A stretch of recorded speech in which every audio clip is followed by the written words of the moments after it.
বন্ধুরা, আজ রাতে বানাবো ধোকা। তাই ধোকাটা গরম জলের মধ্যে গুলে নিয়ে পিস পিস করে কেটে নিয়েছি। এদিকে তেল গরম হয়ে গেছে, একে একে ভেজে নেব।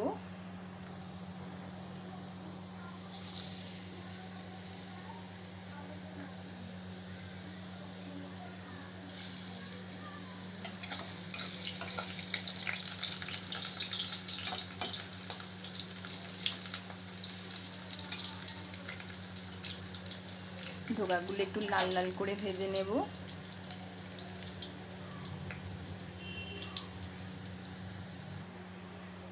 ধোকাগুলো সব লাল লাল করে ভেজে নিলাম। এবার আলুগুলো একটু ভেজে নেব।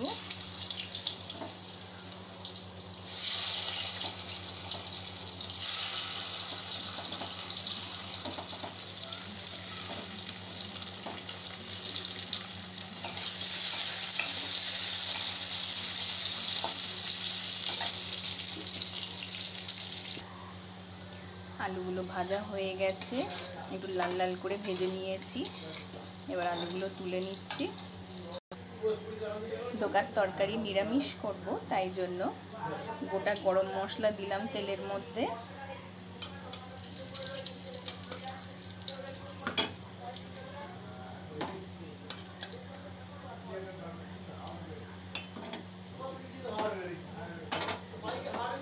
এখানে টমেটো পিউরি করে নিয়েছি আর কাঁচা লঙ্কা কেটে নিয়েছি, এটাও এর মধ্যে দিয়ে দিলাম।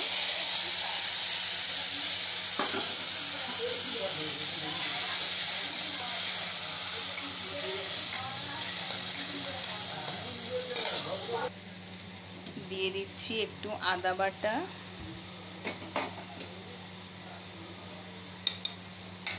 মশলাটা ভালো করে কষিয়ে নিচ্ছি।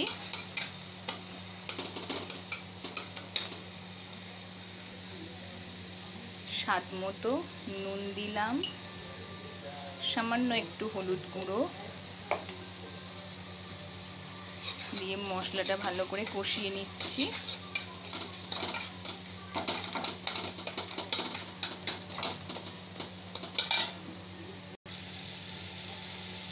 হাফ চামচ জিরে গুঁড়ো দিলাম। যেহেতু আমি 1 প্যাকেট ধোকা করছি, তাই বেশি দিলাম না জিরে গুঁড়ো।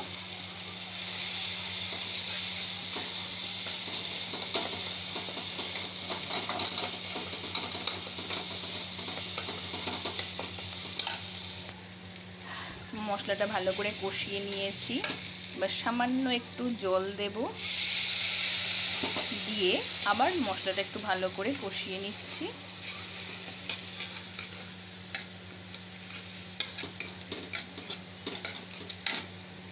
ভেজে তুলে রাখা আলুগুলো দিয়ে দিলাম, দিয়ে মশলার সাথে ভালো করে মিশিয়ে নিচ্ছি।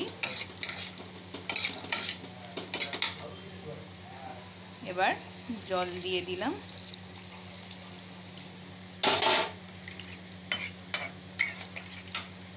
তরকারিটা একটু ফুটে এলে ধোকাগুলো, ভেজে তুলে রাখা ধোকাগুলো দিয়ে দেব। তরকারিটা ফুটছে, এবার আমি ভেজে তুলে রাখা ধোকাগুলো দিয়ে দিলাম, দিয়ে আবার এটাকে ঢাকা দেব, দিয়ে ফুটতে দেব।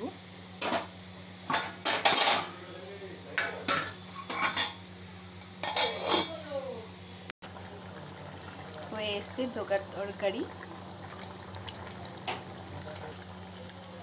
যেহেতু এটা নিরামিষ ধোকার তরকারি, তাই নামাবার আগে একটু গরম মশলা গুঁড়ো ছড়িয়ে দিলাম। তোমরা চাইলে এতে একটু ঘিও দিতে পারো, আমি এখানে ঘি দিলাম না। গরম মশলাটা দিলাম সামান্য একটুখানি, 1 মিনিট একটু ফুটে গেলে নামিয়ে দেব।